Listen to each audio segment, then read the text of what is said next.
네, 여러분 그래도 저점보다는 시장 조금은 낙폭을 줄여가고 있습니다. 코스피는 0.97%, 코스닥은 2.3% 하락권에서 움직이고 있는데요. 답답한 장이지만 그래도 우리가 하이킥을 날려볼 수 있는 종목은 찾아봐야 되겠죠. 오늘은 메리츠증권 광화문금융센터 이희권 차장 자리해 주셨습니다. 어서 오세요. 네, 안녕하세요. 네, 오늘 좀 힘드시지 않으셨어요? 시장 네. 보시면서 좀 네. 어떤 생각이 드셨어요?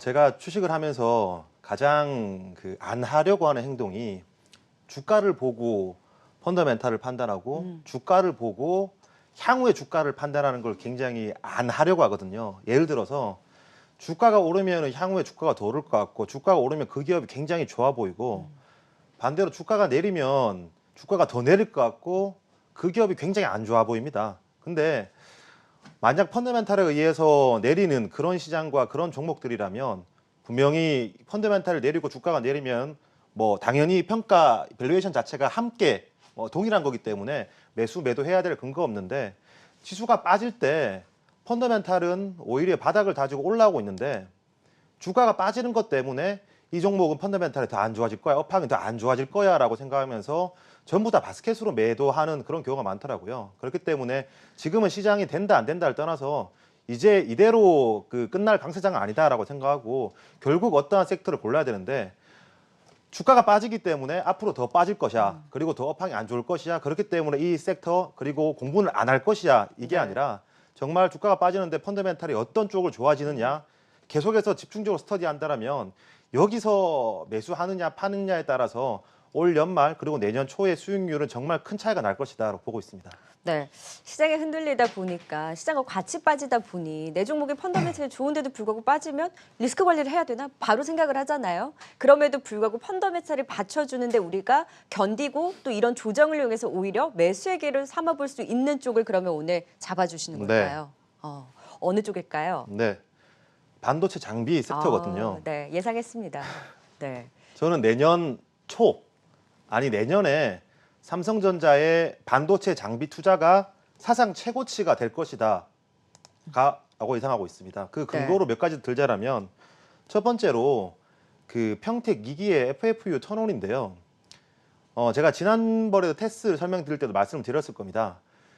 지금 시안 2기 X2 공장 팹 같은 경우에는 절반 이 페이지 1이 투자가 되었는데 나머지 페이지 2가 투자가 안 되어 있습니다. 근데 여기에 FFU 턴온이 끝나 있거든요. 이 말은 언제든지 장비를 입고시킬 수 있는 상황인데도 불구하고 국내 P2 공장에 다시 유틸리티 세팅하고 있다는 의미입니다. 이 말은 낸드의 X2 시안 공장을 꽉 채우고 그리고 더 투자를 할 거기 때문에 평택을 유틸리티 세팅하는 거다라고 저는 해석하고 있고요. 그 가능성이 굉장히 높다라고 생각됩니다. 왜냐하면 과거에 삼성이 했던 투자를 보면 FFU 턴온은 분명 장비 투자를 하기 전에 있었던 행동이기 때문에 지금은 삼성이 투자를 굉장히 크게 준비하고 있다. X2를 채우고 P2를 채운다고 하는 거면 낸드는 기본적으로 70K 이상, 80K 이상 들어가야 되거든요. 그렇다면 당연 사상 최대치가 될 수밖에 없는 거고요. 여기에 추가적으로 키옥시아가 상장하게 된다면 그들은 분명히 투자 여력이 생깁니다. 그렇다면 가격이 오르고 내리고 낸드나 메모리의 가격이 오르고 내리고 떠나서 삼성이나 하이닉스 입장에서는 MS를 유지해야 될 요인이거든요. 그렇다면 MS 유지한다는 것 자체가 투자는 늘어날 수밖에 없다라는 근거로 삼고 있고요. 또한 제가 지금 굉장히 주목하고 있는 뉴스 중에 하나가 EUV에 대한 뉴스입니다.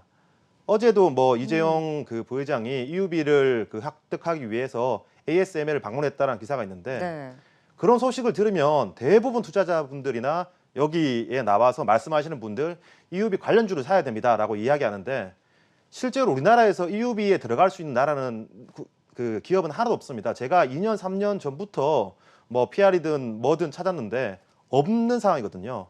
그렇기 때문에 EUV 관련주는 찾기가 지금 당장에 찾기는 쉽지 않을 거다. 물론 2년, 3년 뒤에 이 업황을 가져온다면 모르겠지만 지금 당장은 없다라고 보여지고 있고 결국 중요한 건 EUV는 노광기입니다. 노광기. 이 반도체를 만들 때 노광 그리고 식각, 증착, 후공정 이런 여러 가지 공정이 필요한데 EUV가 아무리 대단한 장비지만 결국에는 노광기일 뿐입니다. 일부 투자자분들은 EUV로 반도체를 전부 다 만들 거라고 생각해요. 하지만 제가 그 그림 그리는 거로 설명드리자면 노광 공정은 그냥 그 밑그림, 네. 샤프로 밑그림 그리는 겁니다. 그 샤프로 밑그림 그릴 때 굉장히 가늘게 그릴 수 있는 그것 중에 하나예요. 하지만 EUV를 이렇게 확보한다는 것은 결국 노광은 EUV에게 맡기겠지만 식각이랑 증착 장비가 따라올 수밖에 없습니다. 지금 다들 EUV 투자 많이 한다라고 예상해서 EUV만 보고 있지만 결국 EUV를 투자해서 다음 공정들에 대한 장비는 따라올 수밖에 없는 상황이거든요. 네. 그렇기 때문에 지금 저는 내년 초 뭐 식각 증착 장비들은 다 좋을 수밖에 없다고 생각되고 있고, 그러면 왜 지금 주가가 안 좋을까? 주가가 안 좋을까에 대해서는 제가 두 가지 정도 생각해 봤습니다. 워낙 고민을 많이 했거든요. 첫 번째는 이 뭐 업체들이나 이런 관계자분들이 내년에 투자 많이 할 것이다라고 얘기하지만 업황, 메모리 반도체 업황이 지금 안 좋기 때문에 야, 지금 메모리 반도체 업황이 안 좋은데 투자를 하겠어? 이렇게 저한테 많이 물어보십니다. 네. 근데 제가 그분들한테 이렇게 얘기해요. 만약 반도체 장비 회사가 수주를 받으면 반도체 장비를 제작하는데 2개월 내지 3개월 걸립니다. 그리고 입고를 시키고 세팅을 하는데 한 달이 걸리고요. 거기에다가 웨이퍼를 넣고 웨이퍼 아웃이 되기까지 최소한 1년이나 시간이 걸립니다. 반도체 메모리가 내년에 턴어라운드 할 것이다. 뭐 1분기든 2분기든 3분기든 4분기든 내년에 턴어라운드 할 것이다 라는 관점이 지배적인데, 내년 1분기부터 반도체 장비를 넣기 시작하더라도 램프업 될 때까지, 웨이퍼 아웃 될 때까지 1년에서 1년 반이 소요됩니다. 그럼 내년에 턴어라운드를 생각하시는 거면 분명히 1월 달에 장비 입고를 생각해야 되지 않냐라는 게 제 첫 번째고요. 두 번째로 지금 왜 장비 업체들이 주가가 안 좋으냐, 뭐 시장의 영향도 있지만 하반기에 장비 투자가 거의 제로거든요.